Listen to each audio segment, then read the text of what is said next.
bit more on the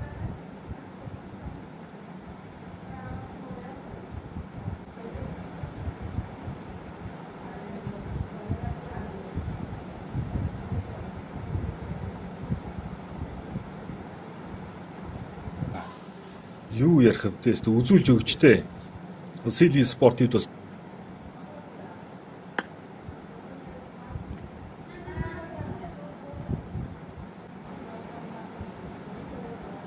they did their best to find their way out of that tough situation, but in the end it still wasn't enough to win the chicken dinner. Hey, again, I mean, that's something that me and Necro were talking about as well in the pregame for match number 2, that when it comes down to the approach coming in from the side of 52x Rage, it has been about, taking a slow pace approach towards the edge of the zone and then jump in through to the final moments of the game. But again, sometimes it works, sometimes it doesn't. This time around it didn't, but that does not really take away from the limelight that they deserve, which is that they were still able to get a lot of points and decent amount of course, eliminations as well as you move away from them. This time around, it seems like if we start from the 16th position, right? Phantom. Yeah. I mean, Phantom Esports, this time around, they were really off their rockers, definitely, when it came down to the start of this game, because not the kind of playstyle that they showcased on the map of Wrangle is what we saw on this map of Miramar right now. Yeah, things felt a little bit off, but I think that is where teams like Sealy Sports, teams like 52x Raid sort of capitalize. Because even Jan Mara did not have a lot of fun in this match. You mentioned about Phantoms, so almost all of the top performing teams from the previous game did in fact take a dip, resulting in Sealy Esports with this phenomenal run straight away bouncing from the 8th position to the first position on the overall leaderboard, as we saw in the team card that we do usually see as soon as the game ends. So again, I think this just makes the upcoming game a little bit more interesting, because we always say like day one is the most important, and also in that first 3 games are the most important ones. So the next game is going to decide which team will be able to control the momentum on the first day of this South Asia Championship, which is going to might turn out into $40,000 later on. Okay, some big numbers being showcased right here, some big motivational numbers being brought on, of course, and it is, of course, right now time to move away from those numbers to look on to the stats being showcased on our screens from Oppo F21 Pro Moments, where indeed from one on to the next we move on to these moments. And on top, sir, dude had only 3 elimination points, but boy, oh boy, was that a killer sensational play against Action from Star Wars. Oh man, that was definitely, I think it has to be the play of the day right there. On top has been pretty incredible. We did see him in the top players for this match as well. And this is the moment I was talking about. 52x Rage, after this fight was done, I felt like, alright, this was the toughest team for this climb of theirs. And after they were done to deal with Seal Esports, you just had to time the assault perfectly. But as Necro also mentioned, as soon as the game ended, this man was the game changer. Baron from that flank, I think they weren't really able to predict it. See, even they are wondering, like, alright, we did win the chicken dinner, we did have a pretty phenomenal game, but that final fight was way too chaotic for them to be able to secure it like it was nothing. Hey, nothing taken away from Series Sports indeed, as we were speculating. I mean, me and Necro were speculating as to what to predict from Series Sports. What exactly is going to happen? What is going on? And, this is what is happening with them. It's very clearly evident now that there's nothing stopping that team. And the way they've steamrolled and roller coasted across this map of Miramar, as you look on to the upcoming game on the map of course, Wrangle, maybe things are going to be same, maybe things are going to be different, because if we try and create a storyline right here, we're talking about the way the team is going to be looking on to every single day, right? You cannot have a full-on, all-out aggressive stance throughout all the 6 games. You're going to have to slowly pace yourself across. And that's the reason why we're looking at, the first game on Wrangle, there was different names that brought on themselves to the first top 5. As we move on through to the next game, a different set of teams have come up on top. But in all of this, one very crucial fact to bring up is going to be the consistency. Now that consistency is something that I really want to see if it is going to be helping and favoring out somebody like 52x Rage, because I mean, they did phenomenally well in the PMPL Pakistan region as well as now they're doing. And so I just want to see if that does favor on for them, because I don't know how they do it. I just don't know how they do it, but they're just always there at the perfect spot. They're able to read the zones, they're able to read the team's rotations, and that is the X factor that helps out 52x Rage, be that consistent. But again, I've spoken too much. We'll see what the third game has to bring for them. And the entire lobby, actually. Since you are talking about 52 X-rays and you did talk about pacing a little bit earlier as well, I completely agree with that. I think definitely you need to switch up your pace and sort of in terms of when you want to be aggressive, when you want to run towards those gunshots going off in the distance and try and pick up a few extra points in terms of the eliminations, it has to change map to map. On Miramar, you can never be comfortably aggressive even during the mid stage of the map. On Wrangle, since the area is a little bit the way the terrain is designed, you will have definitely a lot of cover available to take those fights, but not the same scenario on Miramar. Although on Sanhok, the tables are flipped. The more paranoid you're going to be, the better the game is going to work out for you. But Sanhok is going to happen a little bit later in the day. It is going to be match number 4. The next map that is going to be there, as we did see on the schedule, it is going to be Wrangle. So once again, back to the OG grounds. And this is a pretty big curveball, I guess, for the teams and for us as well, because we always expect Wrangle, Miramar, Sanhok. Not this time. It's Wrangle, Miramar, Wrangle first. Indeed it is, and for that it is time to bring up that question that everybody dreads, who's on the desk, who's on the stage, which is, dude, what are you predicting, mate? What are you predicting? Because again, I mean, talking about the way Necro and his predictions have been working, I don't know what exactly has he been feeding to the PUBG gods, but something's going on in there, dude. I really wanted to keep a close eye, a keen eye on him, because something's going on between him and the PUBG gods, as he was so close to predicting Series Post getting the chicken, and boy did they, with 17 eliminations. So Necro has been forced to take the Ocean coaching classes for almost a year now, and I guess they are finally paying off since his prediction for the circles and the teams are looking pretty solid. I think Ocean might just be raising his own nemesis slowly and steadily in terms of that prediction game of his. But hey, it's our turn. It's our turn. So for this game, I think I'm going to go with I8, because even in the previous Wrangle, they did pretty solid, and it was just the fact that they were a little bit late, so the blue zone gave them trouble. Plus DRS and Skylight Gaming together, they are not two easy teams to beat separately. Plus taking on them together, it's a whole different game that you're trying to play. So that was sort of quite unfortunate for them. But I feel their chances are looking pretty solid. All right. So you've got I8 selected and set up for your prediction. I'm going to be choosing a Nepali team. I want to be choosing either Deadeyes or DRS. Which one do you think we should go for? Eeny, meeny, miny, mo? Deadeyes guys. I think in the previous game, Deadeyes guys, they were fan favorites. They were. They really were. And therefore, I'm going to go with DRS this time around. But we'll see. But we'll see if that'll be the case and that will be the end result or not. Right now, it's time to jump right off into match number 3 of the day. It is, of course, a Wrangle that we're going to be looking on towards, as these teams have really brought on a phenomenal turn of wind as of now. Before we jump into the game, I want to kind of take us back to when you and Necro started the day off, right? You were talking to Avenger and he had predicted something. Yep. Where do you think is that taking us through to? Oh,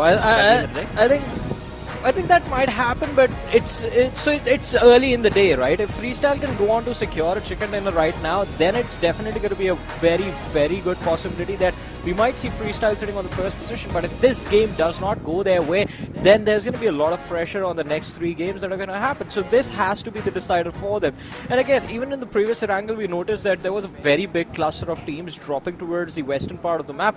That might cause a few extra troubles for them, but hey, every single game is different. This time we have the circle towards Gatka, so there's definitely well, we won't be able to witness a lot of early aggression. That was what I was about to say, but hey, I don't even complete my sentence and there are drop clashes happening. We have Janmar Snipe just avoiding Nima from the side of Skylight Gaming in the middle of absolutely nowhere, and on the other side, talking about the middle of nowhere, which is like where Vasi from the side of Freestyle has gone. Now, Vasi was the man who was major responsible for all the placement points that Freestyle got in Game 1. Can he make it happen again, especially going for a 3-1 split with his team? Exactly, dude, because that's what I was looking at as well. Last time it was the Grounders who actually had that really spectacular split coming in, which was, again, like another Olympic level altogether for the side. But GG play, because they were able to still get themselves together and move on across with a steady pace in the first game. But this time around, it is coming in from the side of FS. But along with all of that, moving on to the screen and the action that's taken place, we've got I8, which of course loves to go down to the military base. and they are being contested. They are being contested with none other than the momentum rolling team of Seal Esports with 17 eliminations. Yeah, definitely they've steamrolled across in the previous lobby of Miramar. This time around, will they be allowed to do the same as they try and take on the players of IH? Aside from that, a very big request is going to be to please all the viewers, just look on into the chat. There's a link, there's a survey, that survey. I would request you to go ahead and fill that up. It's barely any details. I mean, it'll take you a matter of, 5 seconds, I would say, because you guys are so quick these days. I mean, it takes you 5 minutes to just read a sentence, and here you guys are just going swooping through. So, yeah, just take out those 5 seconds of your time, and as these early moments trickle on down, we'll be in your ears as you go ahead and take care of that survey for us. Yeah, we're always going to be speaking in your ears. We never shut up. I mean, don't really know how the viewers feel about it, though. Exactly. Right? It's a really good thing, when you know that, what a soothing voice that is going to be. But then if at all things turn to those moments when we're absolutely just screaming at the top of lungs with the PP, Vice and Crypto. Dude, again, talking about Crypto though, let's take the conversation to these teams that are on the military base itself. Crypto, last game as well as previous game, every single opportunity the dude gets, he really has taken on this role to be the most kill hungry perhaps from the entirety of the lot. And not only that, but from the entire Pakistan region altogether, he always does get himself, I think he takes it personally that he has to be a part of that kill leaders. What do you think? I really want to ask him this. I completely agree with you. I think that is sort of the pressure that's forced upon him as well, because even though it feels like I8, they try their level best to make sure they're playing together as a team and not getting taken out one by one, they just fall into those situations. It's like they can't avoid it. It's a curse that's upon them, and it's not going away anytime soon. And Crypto always seems to be, since he is supposed to be the support for his team, the player staying in the back lines, he finds himself the last player surviving for his team majority of the times, which results in him just going Super Saiyan and destroying anyone who steps in front of him. Because it's a moment of desperation at that point. You can't really avoid any fights because you are alone. There's a high probability of you getting caught off guard since you are going to be lacking a lot of information. The only option that's left is you just run forward towards the opposition and try and see if you take them out, secure an extra point for themselves. He does a brilliant job of doing that. So I think I8, even if nothing changes, they're still going to be one of the top teams from their region and from the region of South Asia. It's again just the fact of them perfectly figuring out exactly how to take on the rest of the top teams in terms of the team fights. Because again, even if we compare it to the last previous match, again, those sandwich situations that keep on happening, those are the ones that need to be avoided.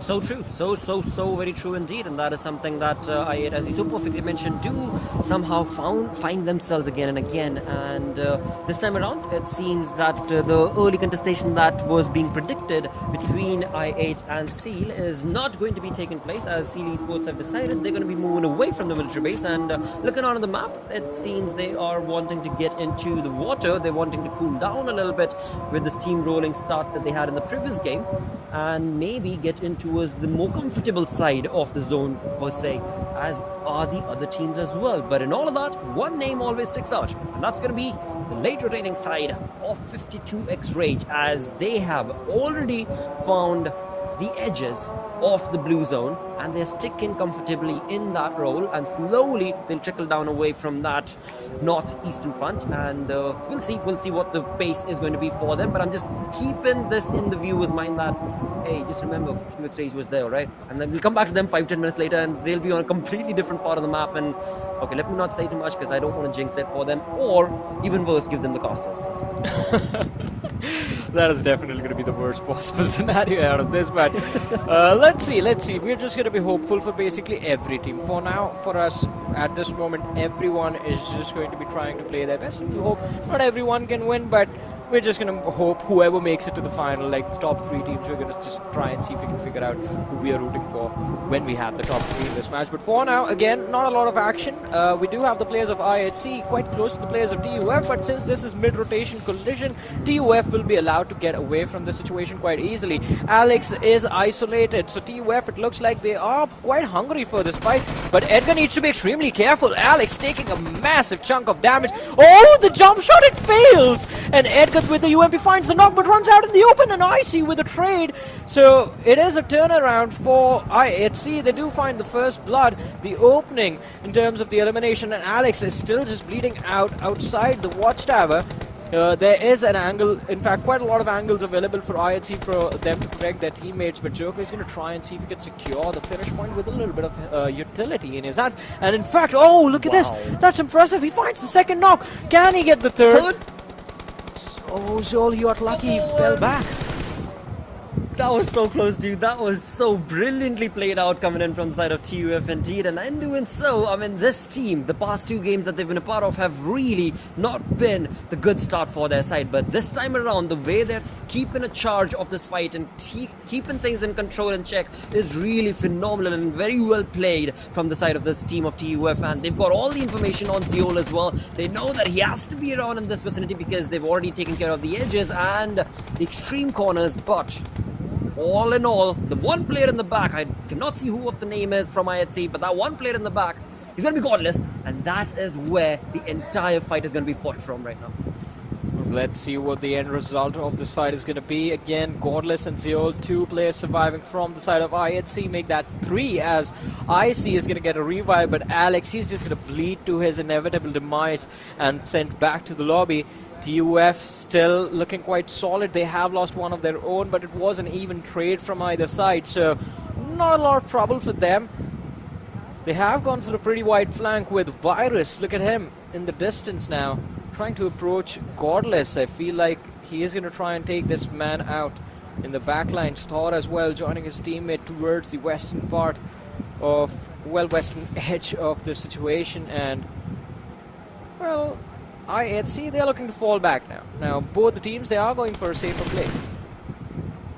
That is a very well played out strategy coming in from the side of IHC indeed, because they realize that this fight is extended a bit too much. They are out in the open. Godless still sticking to his gun, still sticking to his core. Does want to let them know that he's still part of the lobby. He's still keeping a very close, keen eye as he waits for his teammate to get that Uber picked up. And of course, that's just a luxury ride for him. That's going to be waiting on the other front. As you look on the map itself, we do have a little bit of a cluster that was taking place exactly where TUF were taking on that fight. But now TUF have also moved away, and they have moved action towards the northern side. And as they do, it is going to be Skynet Gaming that they're going to be in charge against. But IHC have found another team, and that's going to be Style, if I'm not mistaken. Well, let's see. For now, though, Stalwart Esports speak. His favorite gun might be the Orm, but for now, the M24 is what he has to work with. Now, it does seem to, well, know exactly what the lads from Regicide are up to, but apart from that one shot connecting, Pika not really able to accomplish much in this situation, and there's quite a lot of distance between the 2 teams as well, so I don't think even with one knock it's going to be quite difficult for them to make anything happen. You can't go for a push from there on out. It's just going to, well, backfire on the entire team of Stalwart Esports. But look at this action from the distance. He's trying to see if he can bring Waltrix down at least, and if they find the knock on the backlines, and the players in the dip are the ones who will be in a world of hurt. Look at that mini-map on the top right. The way Stalwart players are slowly getting themselves spread across this entire map, this entire hill, and the way they're wanting to get the information and the control so that just in case if at all there's any third-party situations that can already be negated based on their rotation and their play off the flank angles, which is, again, I mean, that talks to the brilliance and the mentality of Star Wars players and the experience, of course. But in all of that, Genmara, I mean, the only thing they know is no fear, get in there and get some eliminations, and that's exactly what they do with one knock coming Genmara against Regicide, it seems. But for now, the point has not been confirmed. But as we go back to Pika with, of course, that perfect bolt action play, he is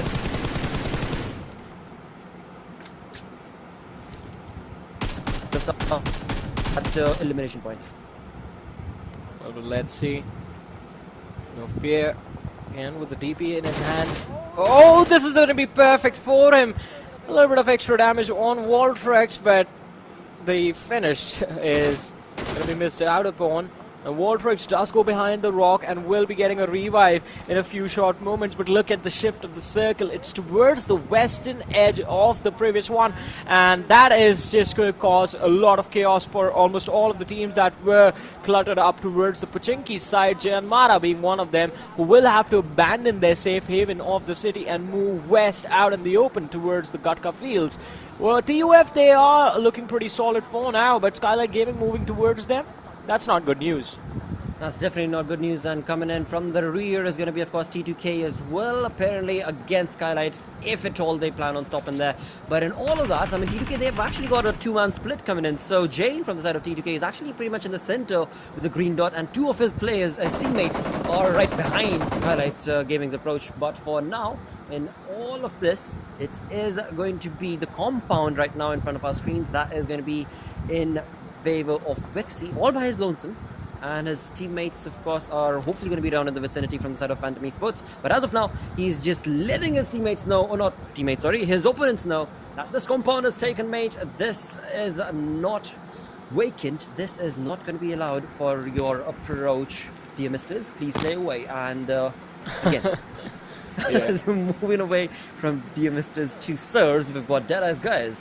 As 16 teams are still, of course, part of this lobby, 14 minutes into the game. They're out in the open. They've got a fanned-out approach, actually. And they're taking, or rather trying, to keep and take on information against the players of Sealy Sports. But for now, it seems like none's the wiser. Or maybe I'm wrong. Maybe they already have some information. We'll come back to that as soon as they start taking some shots. Yeah, I mean, not a lot of action in the game up until now. As Blotter mentioned, all 16 teams still present, 61 players still surviving. Only a few teams have lost, well, two teams have lost their individuals. IHC down one, and TUF losing out on one of their players as well. It's going to be, well, not too difficult for these teams to at least make it to the mid-game stages. It's the late-game situation where they will be in a world of trouble. And Sealy Esports on the other side, I wonder what Sealy Esports is going to be up to in the later stages of the match. Because look at that. The winners of the previous game in this match with just 3 players, and Blade taking fall damage, getting knocked out in the open. Wally going for the shots in the distance, but the render, it's done. He just moves a few inches back and he won't even render now. Oh, dude, the hacks in there, that is just so not fair, so not fair. They're jumping in with just a 3-man army. They're trying to prove to the entire lobby that we're still going to be able to dominate you, but hey, not going to be allowed for now at least, but nothing taken away from that, or maybe a lot of things taken away from that, because it's going to be their opponents who have gotten that information as they try to take on the shots. And in doing so, Wally has been knocked out in the open. His teammate is around to give that revival, but where did that knock come from is what I want to see. Was it Deadeyes? Was it I think he just fell. I think he just fell. What? He just fell and got knocked out, yeah. Oh, the gods of PUBG. Oh, the irony. Oh, the revolt. Yeah. Just the vehicle moving too quickly. And this is what happens. I mean, so it was, I believe it was a genuine mistake, because I8, they were going for a late rotation, and maybe they just felt the pressure from the players of Sealy Esports taking shots towards them. And Blade, he wanted to react, pressed the exit button by mistake, got out when the vehicle was going a little too quick, fell down, and was just finished off because his teammates weren't able to recover. But on the other side, well, hey, if they did not want to lose their teammate, the players from I8, they're here for revenge now. And Sealy Esports, I think, are going to be on the wrong side of the receiving end, as Leo goes for a nade lob towards Refuse, but the blue zone is, well, slowly and steadily chipping away at his HP bar. And every single sliver, every single pixel of HP, we know how important it can be. But Review's out in the open, it's going to be spoiled out, and Leo finding the opening. Oh, Demo is the one who finds the opening. I8, they are just way too focused on just moving forward, and again getting sandwiched. Stalwart Esports is going to chime in, Skylight Gaming from the distance as well, and then there's Seal Esports right next to them. I8 not looking too good right now. I wish I could say they were on Cloud 8, but it seems that is not going to be the case and take, because they are long gone, far away from the entire approach that I anticipated for them, actually, for this game. But it's alright. This is day number 1, it's just game number 3. But looking on to the way, Stalwart were able to actually make their presence felt and get them a little bit of the damage graph working for their side was really phenomenally played. But of course, that did not result in any elimination points for the side of Stalwart as well.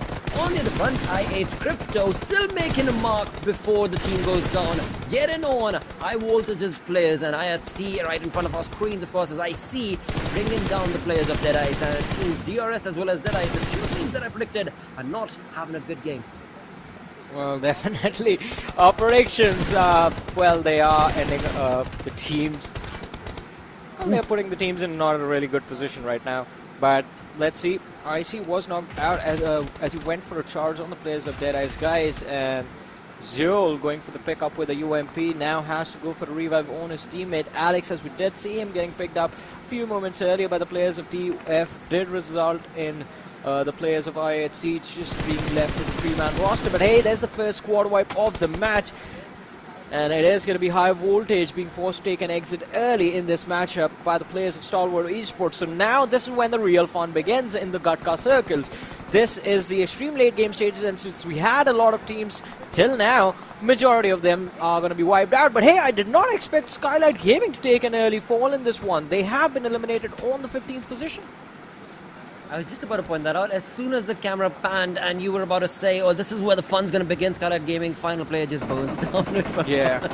But again, moving away from that fight to the next, we've got TUF's players trying to take on T2K in action. But TUF, they again have had a rocky start as we look onto the map itself. They've got this fight taking place on the northern edges of the zone. And look at where 52X Rage is, mates. Well, let's see. Oh man, I mean, it is quite incredible, the predictions right there, but let's see. T2K against the players of TUF. Joker, he's completely prone down behind this rock and finally gets up, but it's not 1-2 players against him. And in fact, make that 3, takes down 1. Again, quite nicely positioning himself to avoid these 2 players at the same time and isolating the fight. But that is going to be enough. Finally, Joker steps out in the open and is going to be knocked out by Seog. Virus still hiding behind the bush while the players of T2K go for a revive. And it is going to be complete. It's a TUF in a world of trouble yet again, as Virus is going to be spotted out and finished off in the same spray. Legend, just being an absolute legend, comes back alive, but this time I have to say Seog was the man who saved the day for his team. He definitely did, but on the other front, TUF definitely not having a good start to the day, mate. I mean, the 3 games that they have been a part of have really not worked for them. On the other front, Deadeyes, guys, it is going to be Chari, who is still taking a lot of blues damage. Does not want to go down without a fight. Does definitely want to take on his opponents and bring in the damage as well as some eliminations.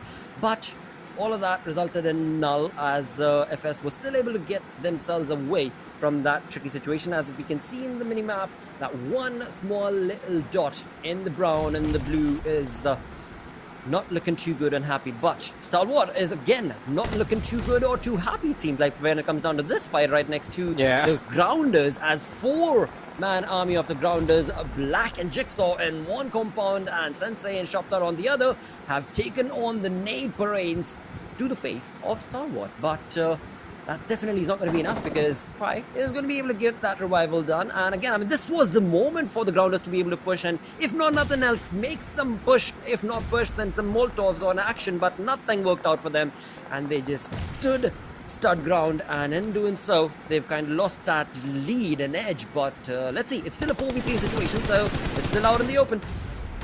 Well, let's see, it is going to be out in the open, as you said, but hey, I was just thinking, the Grounders, they have this one in the bag, they have the numbers advantage, they are on the edge. Stalwart Esports, 3 players pinned out in one building. It should not be too tough for the Grounders to take them out, but as I was thinking that, before even I could utter a word, Stalwart Esports, they found the opening. Mr. Black was taken out, and they instantly go for a push on the squad house, finding the opening. 2 players are stuck on the outside. We do have Shaptar right here on our screen. Queen's cooking up a nade, and if this connects on Scry, then Starward Esports are done. Otherwise, if the push goes to success, it becomes a success on the first floor. But hey, Scry made the mistake of stepping out in the open completely unguarded, and he was taken out. Shaptar getting the second knock as well. Are we going to see a 3K in this one clip top? The last man survived. He has been choked off from every single angle, and well, Starward Esports not a lot of to accomplish for them as Mr. Black runs into the corner room, finishes off top, and well, Starward Esports, they are out of this match. And it's not just them, I8 have been eliminated as well. We are finally down to the top 6 teams, 22 players still surviving, and look at that 52x race. We have talked about their consistency. Well, amongst the top performing teams from the previous few matches, they are the only ones that remain. There is no competition for them, and if they go on to win the chicken dinner, they are going to be sitting on the first position of the overall leaderboard. Okay, that is true, but don't be keeping your fingers crossed for that, because my player, DRS Gaming's Killer YT is still there. All, of course, will be based on what his teammate is going to be able to do. For now, it is, of course, Killer YT bringing in a lot of amazing sprays and getting that elimination point for his side, but not forget and fret that FS is also around the corner. 16 still part of this entire lobby, and in all of that, DRS have been able to accumulate, correction, not 7 but 9 defeats confirmed for the side as they try and take on the few remaining names. And all of this, DRS, they're looking good. Thank you, Johnny, for allowing me to choose that. Well. Let's see what the final standing for DRS is going to look like. They are looking quite solid. Till now, all 4 players remaining, 9 eliminations secured by the entire team. Rules, he was quite low up until he healed up all the HP that was missing from the HP. But on the other side, Freestyle in a world of hurt as Ram has been taken down. So 3 players remaining as T2K are trying to go for a push. But this is going to be quite irritating for them because Phantom Esports, I believe, they have a clear line of fire available to take down the players of T2K. And as soon as T2K go up that slope, then even Freestyle is going to be able to hurt them, and also from the distance 52x Rage as well. So they have to be extremely careful with how they approach this fight. The good thing for them is they are inside the circle, so they can wait it out and wait for the next one to see how they want to approach the next situation or the next circle. Absolutely, it's all going to be focused on how the next zone, or rather which side the next zone is going to be shifting. For now, DRS certainly making a mark as they prove their worth with the nades and the utilities being utilized from the side of Rules OG against the players of FS, but it's just a bit too far out, mate. You're not looking for a home run. All you want is, well, whatever the terminology is in the baseball game. But moving away from that to the game that I do know a little bit about, it's going to be 52x Rage finally moving out of the compound safety net and trying to take on the fight to their opponents right around the vicinity. And in all of that, DRS Rules OG finally being able to utilize those nades to perfection and gets not only 1 but 2 eliminations, and that in turn will be the end of Freestyle. Yeah, well, Freestyle, they're going to be out, but that means we are down to the top 4 from this match. 13 players still remaining, and well, Phantom Esports, they are looking quite solid. 2 players still alive. DRS still present with all their 4 players. And look at that wonderful nade being lobbed towards Seog. It's going to be quite close, but not close enough to dish out any damage upon him. He does manage to avoid getting taken out with the utility. But in the backlines, Jane, his position has been compromised with the smoke in the middle of nowhere, just giving away his hiding spot.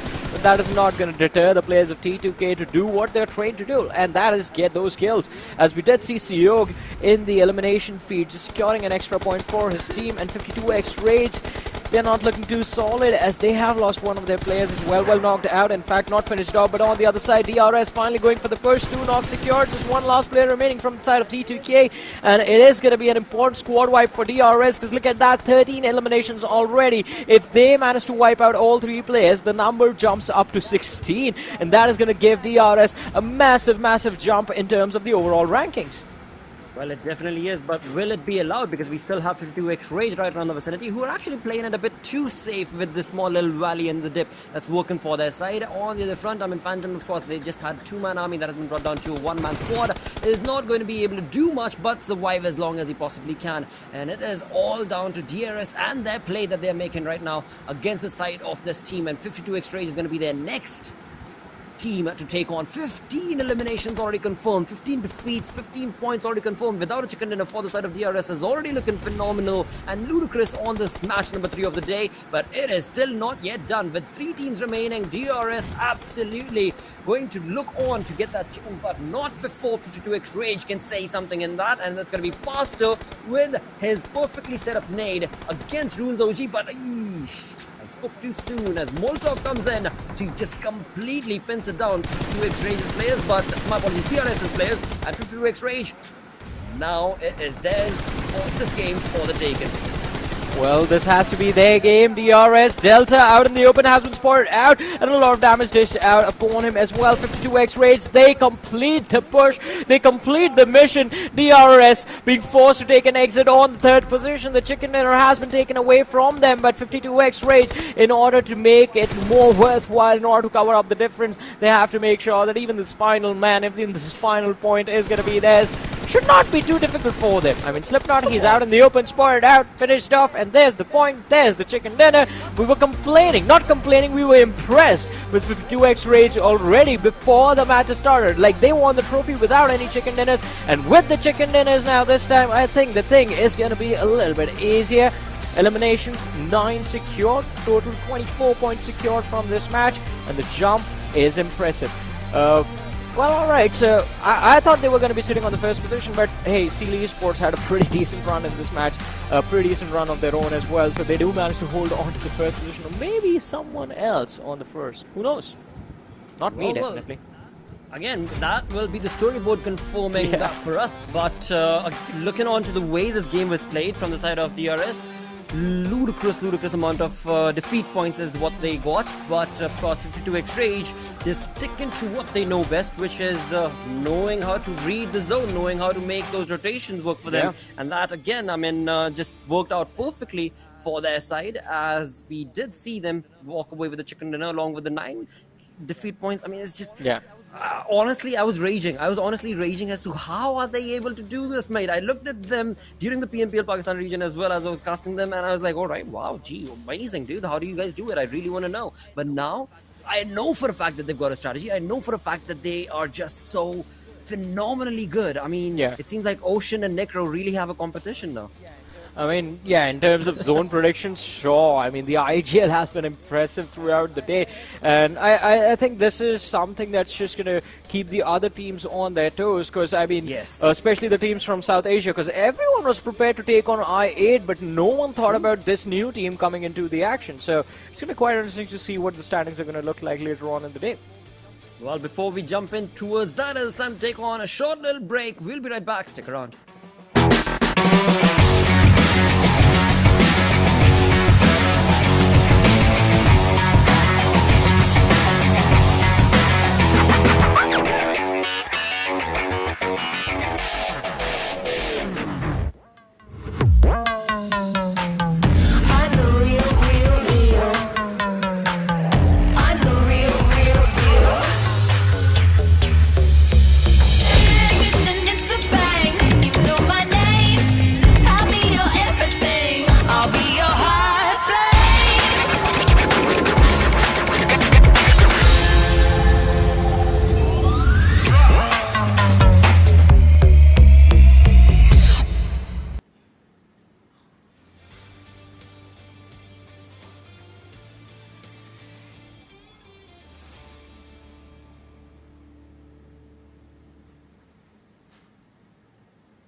Johnny, look, all I'm going to say is back to the roots, man. I went and I chose DRS at the start of the entire PMPL South Asia Championship because I know, man, coming inside this one, I feel like DRS has to be one of those teams that have a really huge caliber to try and prove something on these grounds right here, on these battlegrounds, and they're doing a great job so far. But then you have a team like 52X Rage coming in with an absolute phenomenal performance. And one thing I really like that you mentioned, everyone was looking out for I8, but then you have a team like 52X Rage coming in and just surprising and astonishing all of us. Yeah, I mean, definitely it was quite exciting to watch them in action. And again, DRS, as you mentioned, back to the roots, back to the OG days when we saw DRS sort of just be absolutely phenomenal. And I think they never left. But on the other side, Phantom Esports also had a pretty decent run. We do have Slipknot from the side of Phantom Esports in terms of the highest assists, but the man was doing a pretty solid job surviving and securing those placement points for his team as well. Especially just making sure that he kept his head down while DRS and 52X Rage were colliding up against each other. But in terms of the points, ladies and gentlemen, DRS is the team that, well, was able to walk away with the maximum number of points because of those 15 eliminations. Just one extra elimination in the hands of 52X Rage, and things would have been a little bit different. But hey, 24 points from the game, including the chicken dinner, not too shabby. In fact, that's a good finish for the team. On the other side, though, Stalwart Esports, I8, Skylight Gaming, look at that on the 16th position. We'll talk about on the 16th position, man. What's going on with Skylights Gaming? Now, this is where I'll ask you a real question, Johnny. Skylights Gaming in the back, you know, if you remember PMPL Season 3, where they were one of the most reckoning or one of the most dominating force in the entire PMPL, and now moving inside this PMPL South Asia Championship, the downfall has really been seen. And this is something that none of us expected. I do understand I might just be a little early, but considering what I saw in PMPL South Asia as well, that just happened a couple of days ago, I personally feel like Skylights Gaming, do you think they're kind of washed up now? Nah, definitely not. I mean, I wouldn't use that word, because these players, I mean, are the reason that, I mean, there was a big driving force in terms of the skill level in the PUBG Mobile scene in Nepal, and they have definitely proved themselves time and time again. So, and again, so to be fair, it's very difficult to stay on the top when the competition is like this. When you have Stalwart Esports, IHC, I8, you have 52X Rage, you have DRS, all of these teams just chasing you, just trying to pull you down. It is quite difficult to stay on top, and well, we have seen a dip in performance in the players of IHC. Now I guess it's the turn for Skylight Gaming, but hey, if there is definitely going to be a dip, what separates the best players from the rest is the fact that they know how to recover. They know how to regain that old form, and that is what we want to see from Skylight Gaming. Yeah, and I don't know if you remember in the first game ever of the PMPL South Asia Championship that we saw on the Erangel map, I mean, we thought that Skylights Gaming might just be done right then and there against the players of TDK, but they were still able to stack, but they were still able to come up against the odds, and they were able to win the fight against the players of TDK. And this is what, as I mentioned at that time too, this is what something experience really brings to you. And if you do have a lot of experience in your back, you might just know how to get out of each and every single tricky situations. Yeah, there might be some points where you do make some mistakes, and that might just cost you the entire game. And Skylights Gaming so far, they're not really able to find that fine-tuning. I mean, definitely, as you, that's the perfect way to put it, I guess. They have to find the fine-tuning. They have to find the sweet spot that is going to work for them in this particular lobby. And with 3 games down, I think the next 3 games, they have to, one way or the other, they have to figure it out. Otherwise, starting tomorrow, I mean, it's just going to be a lot of pressure for them to deal with. If you are sitting anywhere outside the top 8, then you can pretty much just see the dreams of lifting the trophy fading away in the distance, unless you manage to get a few chicken dinners on day number 2 and bring yourselves back in a contention position. But hey, this time we're going to do something different. We're going to have a look at the team path to zone for this game, and that means we're going to be following 52X Rage Esports throughout their run in this particular map. And again, it was quite interesting because they always like to start from Stalba Kamishki and play extremely late. Look at that, the second circle forms, and then they move in towards Ruins. Playing with these late rotations, I mean, it is always going to be extremely risky in the later stages and the mid-game stages of the match, and the risk is of course, getting gate capped. But this is where everything changes. This is where all of a sudden, instead of playing to survive 52X Rage, they find themselves smack in the center of the circle. Yeah, and this is something that you really want as well, and especially if the zone as well is kind of favoring you, then 52X Rage won't really have a lot of problems in doing so. So they were able to navigate their way inside the next zones pretty well, and in the end too, 52X Rage, just with the sure gun power, they were able to they were able to get that game in their hands easily. But one thing I'm trying to remember, they start in Stalber Kamishki, and if I'm not wrong, in the past that place used to belong to R3D, which is like an older R3 they used to drop in Stalber Kamishki area. So I personally feel like, okay, so that's something that is really interesting, right? And I personally feel like rotating all the way from top right to bottom left, or almost the bottom left, or the complete left side of the map, it's quite a long way to go. And 52X Rage, they pulled it off pretty perfectly, and I feel like that's something that speaks volumes about this team. I mean, there's one thing that I've definitely noticed with this team in particular is within their strategies, I mean, their strategy is completely opposite of what the other teams are going to be thinking. You see the circle is away from you, you're going to think, all right, we need to move a little bit sooner than we would usually do, because we do have to cover up the distance and we have to make sure that we are safely able to find cover for ourselves. 52X Rage is like, nah, doubt. That's old school. That's the older strategies. We are the new players. We are the young guns. We have our own thing. They're like, all right, we'll play with the blue zone. The first blue zone and the second blue zone, you won't take a lot of damage. Just the boosters are going to keep you up. Second blue zone, maybe a few bandages are going to be needed, but you're still going to be pretty healthy. Third blue zone onwards is when you have to clearly think, all right, I have to move this much distance. It's going to take me whatever 10, 15 seconds to do so. I'm going to take this much damage. Considering I'm in a fight, I might take a little bit of extra damage, so I have those smokes. I have those first aids ready to make sure I can push at least 100, 150, 200 meters. So you start making all those calculations. Fifth zone onwards, you're just like, no blue zone for me. I'm just going to avoid it entirely. So 52X Rage in those early stages are not afraid to take that extra bit of damage before they enter the circles. They are quite comfortable taking that blue zone chip damage. And I think that is the reason when no one expects a team to come enter the fourth circle late or the fifth circle late, 52X Rage esports are already there. I mean, they are playing so late that you don't see them coming. And when they enter the circle, they don't make a noise at that time as well. They are playing for those placement points. As we can see, just 14 eliminations secured in the previous 3 matches. But they consistently get those placement points. And I think that is the most important thing for this team. So I think what in general you're trying to say is 52X Rage likes to take their game slow and methodical. And this is something that we do see quite rare teams doing so as well, and perfect and pulling it off so well too. And 52X Rage, they're able to pull it off so well. As I mentioned too, that was quite a long rotation for them to take it inside the zone, and they still made it pretty, I would say, flawlessly.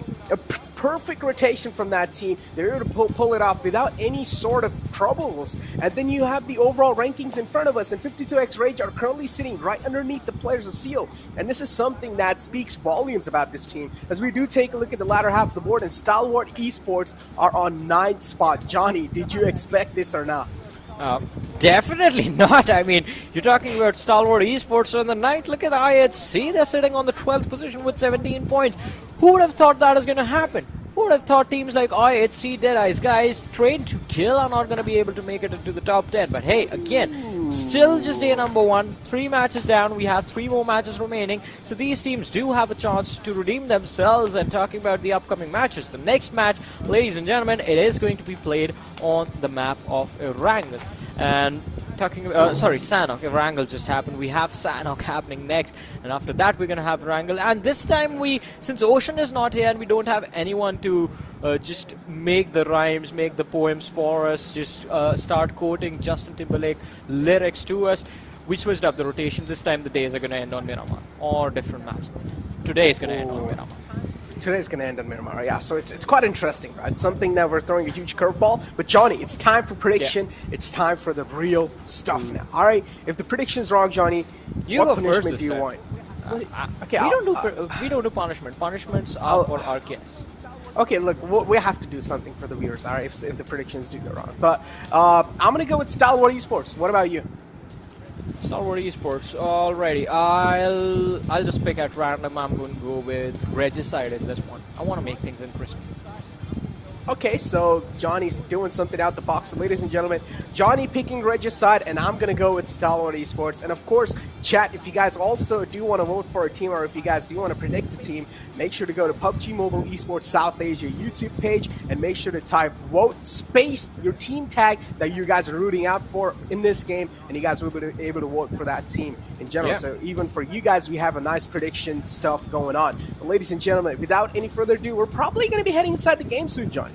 Yeah, that's what I was about to say. I mean, the match is all set to begin, and we're going to be jumping into the game. But along with that, you guys are casting those votes, and since you are going to be already on the PUBG Mobile Esports South Asia's YouTube channel, hit that like button, make sure you subscribe to that as well, so that you do not miss any action from PUBG Mobile Esports South Asia in the future, because the tournaments happen throughout the year. We do have this PMPL South Asia Champion happening now, then there's the Invitational, then there's the next season, and then there's the World Championship. We don't stop. It's all throughout the year. But talking about not stopping, we do have the trajectory of the plane in front of us, and this time it's going to be completely leaning to the northern side of the map. So hardly anyone goes to the southern part of Sanhok as well. I mean, Nakham, Shami, you rarely get to see those clusters form in those locations. So I don't think, also considering this is Sanhok, very small map, not a lot of the teams are going to be in a troublesome situation. But although I do want to see what is going to be the situation at Light towards Bootcamp, and why not, those two seem to be the most preferred spots in this particular map. Exactly. As we do have the entire plane flight path in front of us, and as you guys do see, already starting off all the way from the right side and all the way ending towards the left side, as we do have the players of Giant Mara and 52X Rage in front of us. And here we do see Rage as well. They're quite raging in general, as one of the players from the side of Giant Mara has been knocked out. No fear. This leaves the players of Giant Mara in quite a state of discomfort. Well, let's see. As you said, Giant Mara, they are going to be in a state of discomfort, but 52X Rage, we know they don't like to take these early fights, so they are straight away just backing off completely. Look at that, falling back slowly and steadily. And Giant Mara on the other side also, well, mutually do not want nothing from this early game aggression. We do see TUF Joker in the distance. He's going to be completely ignored for now, since he just goes off beyond the render distance for us as well. But over in this situation, I think the early fight for the control of Paradise Resort goes to Giant Mara, since 52X Rage just fall completely out of the compounds, and Giant Mara, they're going to be left with the entirety of Paradise Resort to themselves. But do they realize that this is the card that has been dealt to them? This is the freedom that has been given to them by the players of 52X Rage, because they are still sticking to the northern edges of the compounds. Talking about sticking to the northern edges of the compounds, Giant Mara, as you did mention, they do have the majority of the control of the entire Paradise Resort. High voltage, of course, all the way on the top left island. They're looking quite good so far. Do want to find out how things are going to be looking like, because we do know Sanhok, which means higher pace indeed, and quite a lot of actions without a doubt. Well, let's see. Trabeen on our screens right now. And high voltage again, another one of those surprises that we are expecting to pop off at any given time in this tournament, and it's going to be quite interesting. But on the other side, TUF, oh no! I thought this man made it. I thought Joker was just going to stay alive for a long time, but unfortunately for him, he gets spotted out by the players of 52X Rage, knocks out faster, but Daku and Knight were there to, well, sort of trade their teammate, and they do retaliate quite nicely as well, just finishing off the lad completely in an instant. So that was the first elimination of the game. In fact, the second elimination of the game, my apologies, since 52X Rage have also been reduced to a 3-man roster. Talk about getting reduced to a 3-man roster. Stalwart Esports having the entire bootcamp control. Of course, one of the most dominating spots in the entire Sanhok map. Stalwart Esports, without a doubt, they have the full control of it too. So another team that is a force to be reckoned with, as we do have Regicide as well on top of the mountain, and that's the team that you went with, Johnny. And I do want to find out how things are going to be looking like for that team, because again, moving inside this one, there's going to be quite a lot of threat even lingering on top of their heads. Well, let's see. For now, Giant Mara, I mean, they do have one chicken dinner to their name already, and in this particular match, they're going to be looking to secure another one. Paradise Resort, the control was handed over to them quite easily, but will they be able to take control of other important positions in this match moving further? But look at this, Skylar Gaming Nima getting caught off guard. Edgar from the side of TUF, he has his location spotted out completely, goes for a nade lob, but fails to hit the marker, fails to secure the knock. And well, Nima, that's just brilliant. one nade after the other, and slowly and steadily he's just falling back. Well, look at TUF2, slowly and steadily just making sure they're pushing away the players of Scarlet's Gaming, tossing in a lot of utilities too. Scarlet's Gaming, though, Nima realizes he's all by himself in the Lion's Den, so maybe he would want to back out this time. So tosses in some smokes to block the vision of Edgar, and Edgar as well is not going to be able to find any sort of visual cues right now on the players of Scarlet's Gaming, so a free way out for Nima. He will be out of harm's way as TUF. He cannot really do much here. Edgar, too, he does exactly know what's going on. He found out that the player has escaped successfully. Scarlet's Gaming, the rotation's being spotted, too, by Edgar, but not any connections found just yet. Let's see. Still a lot of silence in Sanhok, which usually is not the case, but we do have a central circle this time. And that makes things a little bit easier for almost everyone involved in this matchup. Well, almost everyone, because few of the teams have in fact blundered up as soon as the game started, lost a few key players, and now they're just left in damage control mode in this match. But on the other side, we do know Stalwart Esports towards that bootcamp position do in fact turn out to be a pretty big threat for everyone else, and this time the team closest to them, it's going to be 52X Rage, kind of sandwiched between Stalwart Esports, Janmar, and Phantom Esports also closing in from the distance. But look at this, DRS all the way towards Shami. And with that late rotation, I think things are just going to look quite good for them up until the mid-game stages when there's going to be a massive cluster towards the center. Talk about a massive cluster. It's time to zone 2, just centering on up on the right side island, so nothing really out of the box or out the blue, so the teams are going to be quite comfortable inside the zone as well. So we do have the grounders too, all the way moving in from the left side, top left island, trying to just not cross anyone's eye just yet. And Sanhok map too, that means the heal strat as well, the met strat comes into play. So if any of these teams are feeling not that confident on the map of Sanhok, they can always try and loot as many places as possible and go for the met strat. I mean, definitely the heal battle situation towards the end stage of the game is going to be an actual possibility and a viable strategy for a lot of these teams. And again, no matter what you say, I mean, you have to do what it takes to win, even if that means just sitting in a corner, spamming heals after heals, first aid after first aid in the final few moments of the game. But for now, at least, there's going to be a few fights breaking out. We do have Deadeye Skies against the players of Seal Esports, and Demo is going to be the man taken out of the picture already. So that leaves 3 players from the side of Seal Esports left to just hide in those shacks and try and take this fight against the players of Deadeye Skies, who are out in the open on this mountain slope. Talk about out in the open in the mountain slope. Deadeye Skies, they're not going to have any problem holding this position. On the other hand, you have Seal on the lower ground. Deadeye Skies, as I mentioned, one of the bigger threats in the lobby without a doubt. And then you have the entire region of Pakistan moving on over inside the SA Championship too. Teams like Freestyle doing pretty good. 52X Rage indeed has been impressing us.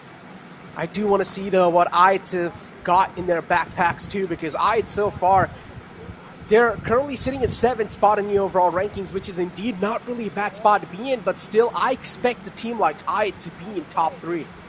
I mean, definitely. All of us expected I8 to just put up a wonderful performance, but hey, maybe this is going to be a slow start for them. Yeah. There's still a journey left ahead of them, and it's going to be quite interesting to see exactly where they end up in the very end, but for now, yeah, definitely off to a slow start. And look at that, the rickshaw. Nice little family. Yep. You actually call it the rickshaw. Yep. That's what we call it over here. That's what we call it, ladies and gentlemen, the rickshaw. But yeah, that's something that just reminded me of some family moments, you know, some nice family moments when you do go outside, you know, with your family. It's fun times. Well. I mean, a lot of memories for a lot of people in that vehicle. IRL, I'm talking about. In the game, not so much. Yeah. Not a lot of teams like to use that vehicle because, again, does not really have that much of a pace into it, so it's really easy for the players to spray him down. So not a lot of players do prefer that, unless if they do want to really make a crucial rotation. But currently we do have the circle centering on up, so we're probably not going to be expecting a lot of fights happening in this zone. things are taken pretty calmly by a lot of teams, as airdrop 2 is going to hit the deck, and this time it's going to be the AUG. Well, let's see which individual from this entire lobby will be wielding that weapon. I think it's going to be quite decent, at least in this particular map, where you don't have to worry about taking a fight off in the distance and everyone's going to be up close and personal. But on the other side, TUF up against the players of Skylight Gaming with the I-8 crawling in the back line. This is going to make the situation towards this barn area quite intense and quite chaotic, in fact, because Freestyle is moving up north as well now. Then we have Sealy Esports who are going to be moving up north as well. And the DRS towards Camp Charlie playing extremely, extremely slow on Sanok, which I find quite interesting. I like the split that the players of Stalwart Esports have. A nice 3-1 split. Pika is all the way in the front lines, but I'm going to hold on to my words. This I8, they're spraying down the vehicle of the players of Freestyle. And Bossy is now trying to move back to safety. Unfortunately, Mullick's being knocked out in the open, so they will have to let Mullick go. But Freestyle still not really out of harm's way just yet. A great position for the players of I, just foiling the dreams of the players of Freestyle in this game. Well, let's see Freestyle, as you mentioned. I mean, the points are definitely going to be quite important for them, but let's see Uzim. It looks like he has been surrounded, his team in the back, and that is just going to be a perfect position for them to provide some support. But Freestyle split is, well, it might just work out for them. Tyrant does not stop at all, just keeps on driving and further away from the players of I8. Reviews trying to move towards him as quickly as possible. Tyrant, in fact, you cheeky man, just living the life, zooms away from trouble. Talk about zooming away from trouble. So far, nothing really much happening. The player of TDK will be confirmed too. It's Legend, actually.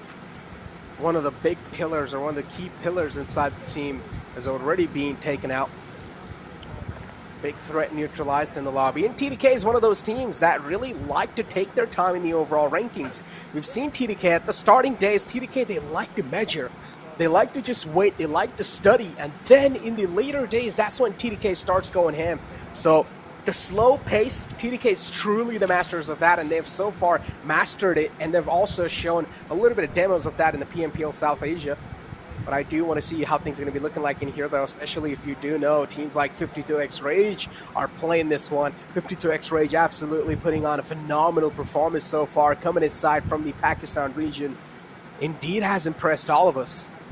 Well, definitely, and well, the team, no matter how impressive, everyone has a flaw, and 52X Rage, I think these teams are trying to figure out exactly what the flaw is with them. But for now, Freestyle in the World of Hurt, as Wasi has been taken out. Sandesh takes a lot of damage in the trade, but falls back instantly. Siog off in the flank, in the front lines, in fact, is looking to see if he can finish off the entire team right now here, and, well, make the later stages of the lobby a little bit more cleaner. But Rami's hiding behind that rock, just completely patient.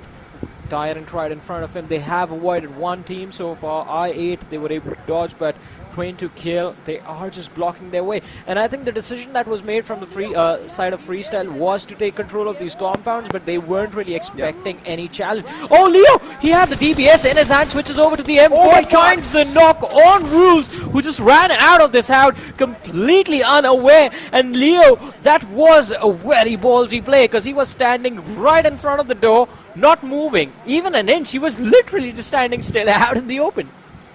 Look at the nade from Wall. He's going to find the mark. Delta goes down as well. Seal. Talk about just pointing at the wounds, and Seal is doing so.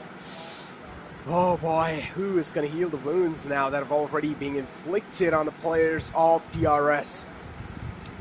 So he does go down, but still, you talk about Freestyle. For now, this is a complete stalemate situation that is in front of us between the players of TDK. At this point in time, teams are just waiting for the next circle shift to hit the deck, and as soon as it does, this time it's going to shift a little bit on the left side. That means Stalwart Esports might just find themselves in the lucky shoes.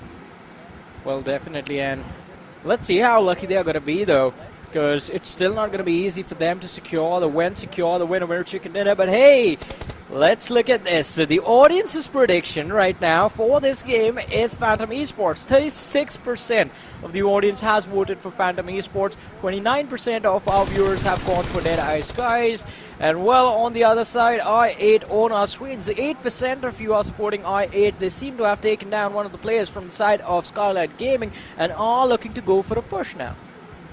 That's quite interesting. You take a look at 52X Rage as well, considering they won that previous game. Still, not a lot of audience actually going with 52X Rage, and that's quite interesting, right? I personally thought after that win, they might just have grabbed a lot of eyes. But hey, let me tell you what, 52X Rage has created a space for themselves in my heart personally. And I am loving the way these teams are playing currently. Now I'm just waiting for the big Goliaths like I8 to step things up, and I'm pretty sure as soon as they do wake up, as soon as the beasts are awakened, every single player in the lobby will hear the impact. Well, definitely, and the impact, as you said, it's going to be heard by every single one. But will it be in this match or will it be in a later game? That's what we're waiting for, to see exactly when the noise is going to be made. But for now, at least, everyone is just being extremely careful. 15-minute marker is there on the match, on the clock, and still all 16 teams, 54 players surviving in this game. I8 looking quite solid. They have managed to secure a few knocks here and there, but the eliminations are still not quite clear. They only have one elimination point till now. And a few moments earlier, we did see them engage on the players of Skylight Gaming, but Skylight Gaming have gotten away safely with all 4 players still alive. Talk about going safely with all 4 players. I8, again, they were able to kick things off pretty well in this game. Already do have 1 elimination point on the board in this game. We did see them taking out one of the players from Freestyles, unfortunately. Not really a start that Freestyle wanted, but it's something they can try and work with. Regicide on top of our screens, and we have TUF right underneath them. And this is literally the Pakistan teams just colliding against each other. And this is something that's not going to be good for the region. Well, I mean, they are worried about themselves at this point right now, in fact, because winning the game, you are just thinking about your team and your teammates. And on the other side, as you said, the teams from Pakistan, while they collide, Jan Mara, they do have a perfect angle set to collect all of this information, but they have to time this assault perfectly.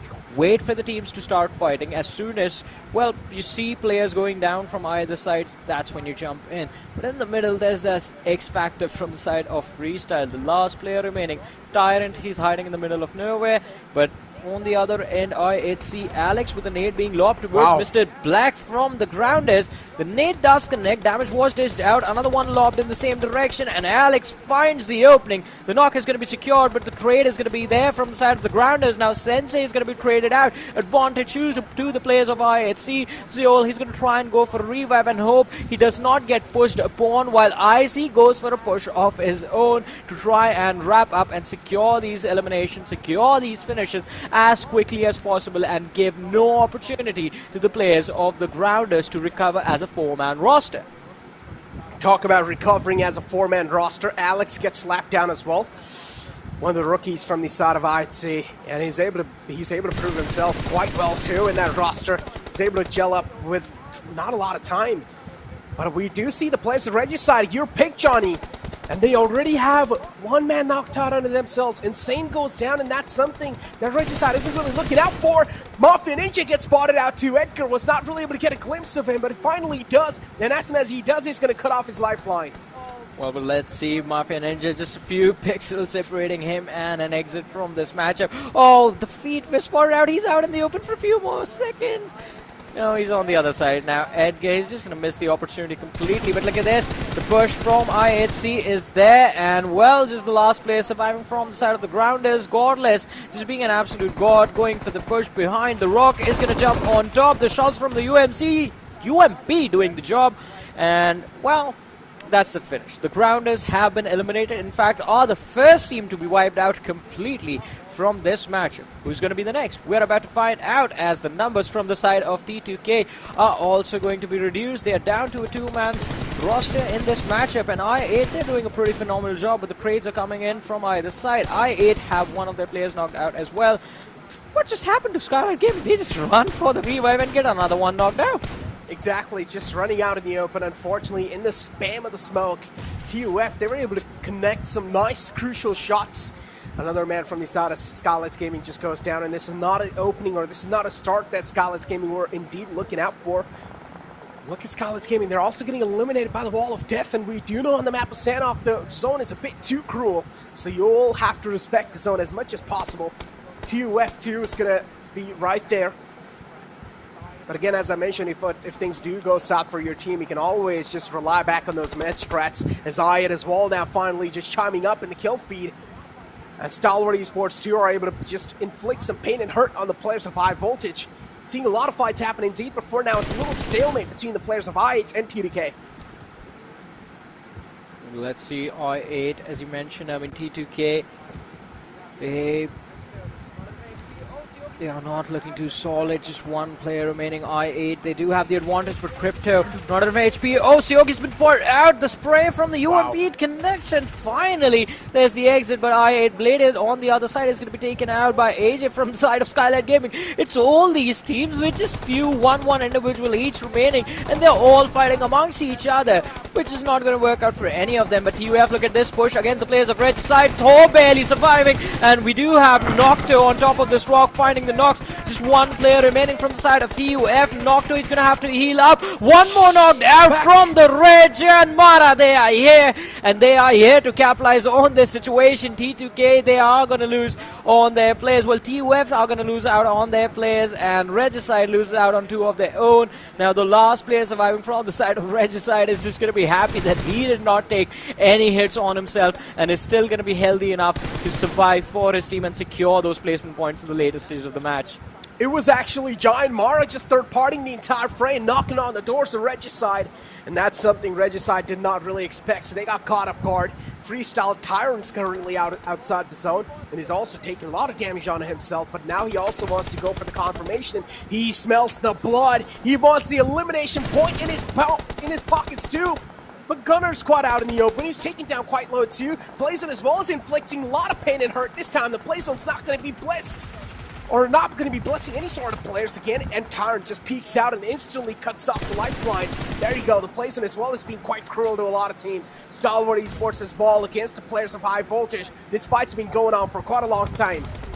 Well, yeah, it's quite extended and it's still going on, but on the other side, Stalwart Esports just slowly and steadily moving towards the edge of the circle might cause a world of hurt on the players of High Voltage in the later stages of the game. Well, in fact, the blue zone is pushing forward. Phantom Esports, they are getting taken care of slowly and steadily, but Stalwart Esports now, this is quite interesting. They're trying to fight two teams at the same time, and it's not going to be easy for them. They have to take care of Phantom Esports and High Voltage, and while doing so, they have also got to get themselves towards the northern edge of the circle. But hey, look at this. Either it's two teams or one. Stalwart Esports, they're not going to back off, just finishing off Phantom Esports with a little help from the blue zone, and well, taking care of the players of High Voltage. Wadu G is going to be the last player surviving against the entirety of Stalwart Esports, and well, Top, he knows where Wadu is hiding. Wadu tries to step out and run away, but not being allowed to do so by Top. 8 eliminations secured by the players of Stalwart Esports from that one fight. Or two fights. Circle 2 is being so cruel and so mean to these teams, man. It just moves out in the open in no man's land. That means teams like DRS as well, they're going to be pushed out of their comfort spot soon. Stalwart Esports 2 will need to just try and travel on that downhill. They will need to try and navigate their way inside safely. But it's going to be quite tough to even call it safe at that point, because to find that safe route for yourself, you'll need a lot of utilities, which is smoke grenades. And if you do have some smokes, you will need to try and utilize it all right now. This is the right moment to use all of those. But look at the snake from Giant Mara. The man is waiting for the right opportunity to strike. And as soon as he finds one, that's going to open up a lot of opportunities indeed. That's going to open up a huge window. And Susan now just punch boosting his way on in, trying to move around, making sure that the players of Stalwart Esports are not really going to hear him, but maybe a little glimpse is going to be more than enough. And finally he fires Susan. He's also taking a lot of damage from the zone, and he will eventually fall down. Well, finally taking care of Jan Mara. They're going to be out of this match now.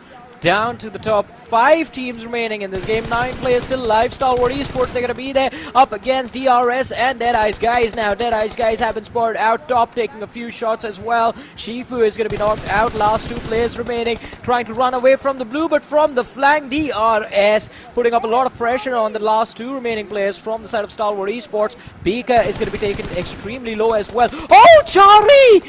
Just a few pixels to the right, and it would have been a different story. Sorry, towards the left, and we would have seen a different story. But Pika going for the secure on that elimination point. True Love making a run for the slope out in the open. Has to worry about the players of DRS, but hey, he finds his way towards the center of the circle, and he's the only one there right now. Stalwart Esports and DRS, they will have to take a fight before they try and find an entry towards this spot. Behind the rock, the players pinned down. A nade being lobbed in their direction might just be the thing that takes him out, but a rotation at the right nick of time protects them from that happening. And the Molotov in return to the players of DE. In fact, the player of DE not really accomplishing much for the players of Stalwart. And look at that, the nade's going to crawl right next to the player of Dead Eyes Guys. True Love gets taken out, top 2 teams alive. Stalwart Esports versus DRS, and Stalwart Esports currently in the prime spot as well. I called it. Stalwart Esports are going to take this, and they do. Look at that, look at them. They're just looking so stylish, and they're indeed looking happy, finally able to get a chicken dinner in their hands. Stalwart Esports proving that they are still in the game, and they're not going to be counted out anytime soon. Well, definitely. They are still in the game, and they're still in the run for the trophy. Jumping up to the 2nd position after this particular match. An impressive run from Stalwart Esports, and this game from the get-go was said to be theirs. The circle right on top of them being uncontested, well, almost uncontested in the early stage of the match towards boot camp. And well, the story of success, if you give them the pen, Stalwart Esports, they're going to run away and write an entire book with it, not just one small story. But on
You will be confident, of course, and in general, this is where we really talk about the overconfident approach stepping in from a lot of teams, right? Sometimes they can be overconfident, sometimes they can get ahead themselves, and they can just start making some rookie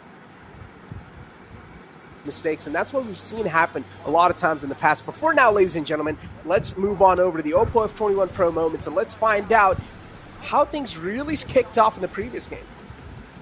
Well, if at all there's one thing to state, talking about consistency, talking about teams doing good and not and what, one team that has stood out in my eyes since the start of the day has been TUF, dude. And for the wrong reasons, of course. Because TUF, they've just not been able to make that mark. They've just not been able to hold...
Welcome to PUBG Mobile.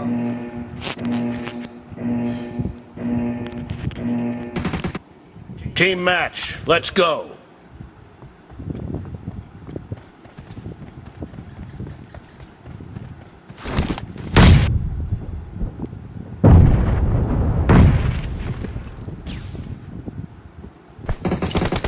The blue team has scored for the first time!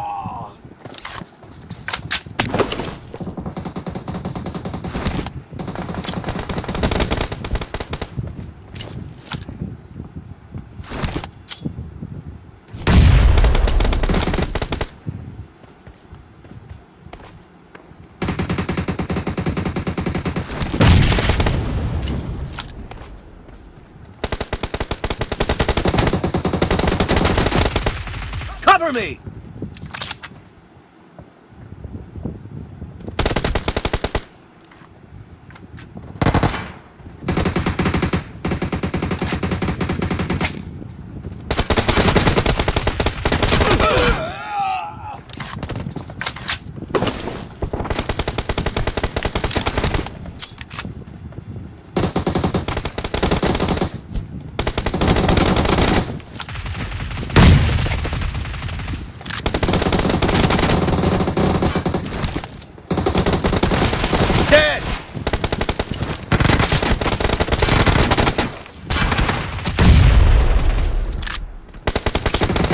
Killing spree for the red team!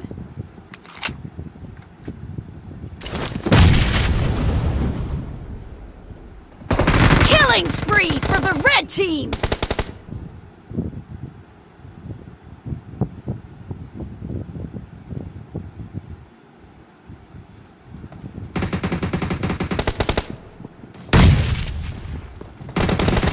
Expired!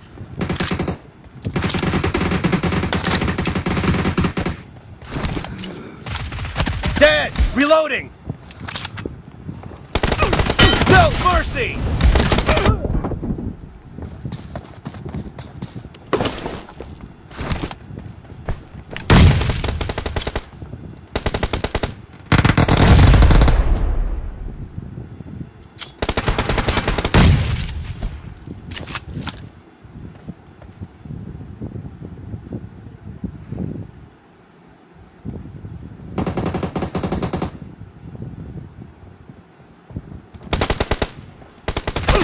Enemy down!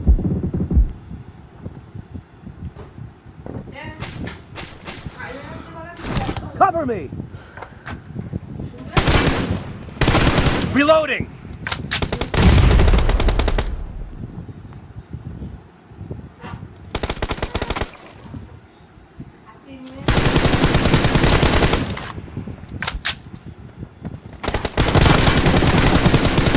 sensatin. Vale, tira.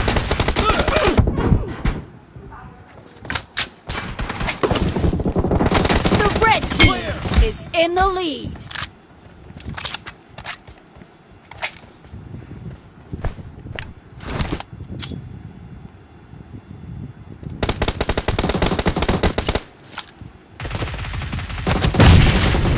Cover me!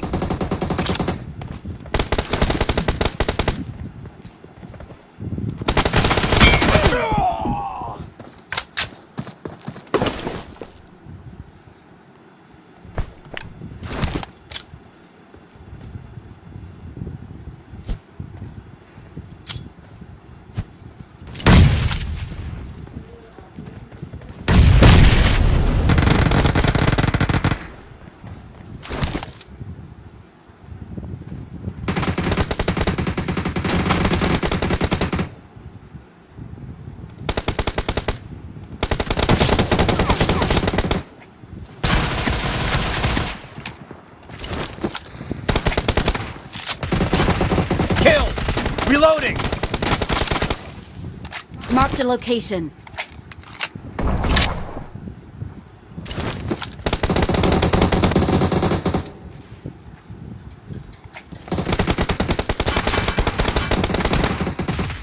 Cover me!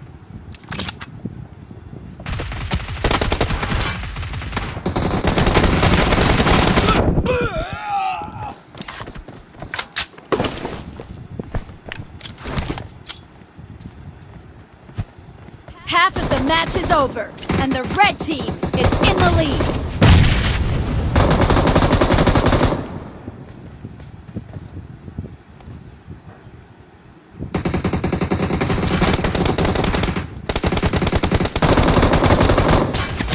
No mercy! Reloading!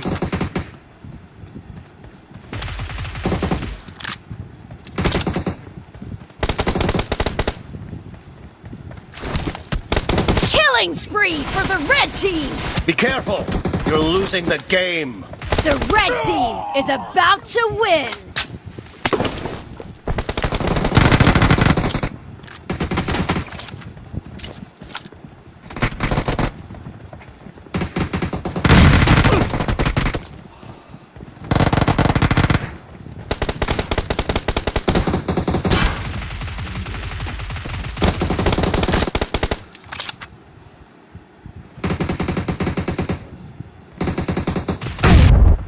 Enemy down! Expired!